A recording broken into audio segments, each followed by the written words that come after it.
Mon petit sushi. Aujourd'hui, on attaque la semaine 4. Et comme vous pouvez le constater, j'ai toujours du mal avec mes doigts.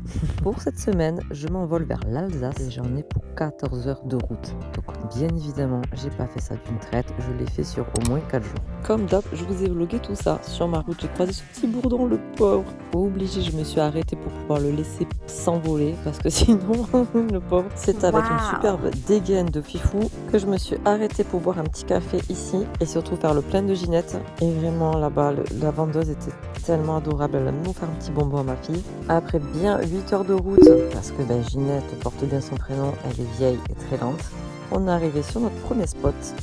Tout mignon, très très joli, admiration du coucher de soleil, tout ce qu'on aime. La veille c'était l'Enklack, donc omelette. On se passera de commentaires pour mon cassage d'œufs. En tout cas, il y en a une qui se régale. Après une bonne nuit, enfin bonne, tout est relatif parce que ma chaîne passe sa vie à ronfler. Le lendemain, on a repris forcément la route, manière de s'avancer vers l'Alsace. Et quelques petites pauses dans des endroits bien sympathiques comme celui-ci. D'ailleurs, ma fille m'a dit, viens, on fait une photo. Sérieux ? Oui. C'est pas tout en fait encore ça, mais bon, on y arrive petit à petit. C'est en Haute-Savoie, vers Annecy, que j'ai trouvé cette petite rando de 15 minutes. On est dans les cailloux.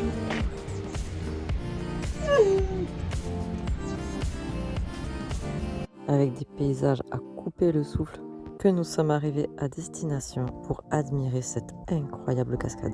Et franchement, une petite rando tranquille, faisable avec ma fille de 3 ans. Bon, je vous avoue, il y a des endroits, c'était un peu chaud patate parce que ça glissait. Mais si vous êtes dans le coin, franchement, faites-la.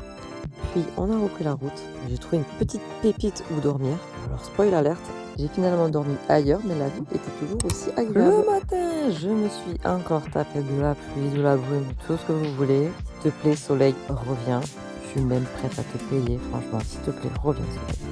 Bref, du coup, je suis quand même allée visiter un petit peu cette église, enfin cathédrale, je pense même. Le soleil n'a toujours pas voulu revenir. Là, j'étais clairement dans une destination finale, je ne sais combien. Et c'est avec ma vieille dégaine de que je suis arrivée à Oberasheim. Merci à Kira, parce que franchement, impossible de le dire. J'étais chez une copine d'enfance, je la photographiée chez elle. Comme vous pouvez le constater, Ginette n'était pas très loin. Un accueil vraiment de luxe, parce qu'après la séance photo, elle m'a permis de prendre un bon bain avec ma fille, faire une machine à laver et même boire l'apéro. Et d'ailleurs, à l'heure à laquelle je vous parle, je vais pas vous mentir, je suis sur une petite gueule de bois. En même temps, il est vrai qu'on a quand même un petit peu enchaîné les verres. On en a profité pour faire un petit visio avec les copains mariage. Et encore une fois, on a enchaîné avec une bouteille imprononçable. Laura, il y a écrit Bestheim, Gewürzt, Traminer. Je sais pas ce que ça veut dire, mais après Laura, l'Alsace, l'alsacien, c'est pas de l'allemand. Hein. Alors certes, c'est pas de l'allemand, mais merci Kira quand même d'avoir réussi à prononcer le nom de ces bouteilles. Le lendemain, petit breakfast avec enfin du soleil. Le soir, c'était barbecue. Un dernier micro apéro, j'ai bu qu'un seul verre parce que clairement, c'était pas possible.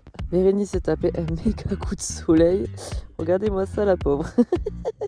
Et c'est dans mon lit avec la gueule de bois que je vous dis rendez-vous à la semaine prochaine pour déjà la semaine 5. Alors vous avez vu, c'est plus facile. Allez, tchuss.